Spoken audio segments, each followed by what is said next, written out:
यानंतर मुंबईकरांसाठी अत्यंत महत्त्वाची बातमी आहे। मुंबईकरांना फेब्रुवारीमध्येच भयंकर उन्हाळ्याचा सामना करावा लागू शकतोय। 25 फेब्रुवारी म्हणजेच मंगळवार हा महिन्यातला सर्वाधिक उष्ण दिवस ठरलाय। मुंबईचा पारा 38.7 अंशांवरती पोहोचला होता, तर 8 वर्षांआधी फेब्रुवारी महिन्यात 38.2 अंश सेल्सिअस इतकं तापमान नोंदवलं गेलं होतं।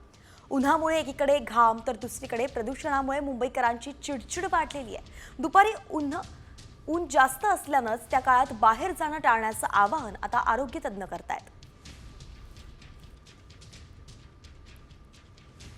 दरम्यान महामुंबई परिसरात तापमान किती होतं आपण पाहूयात ग्राफिक्सच्या माध्यमातून। कर्जतमध्ये 39.2 अंश सेल्सिअस होतं, तर डोंबिवली आणि उल्हासनगरमध्ये 39 डिग्री सेल्सिअस इतकं तापमान होतं।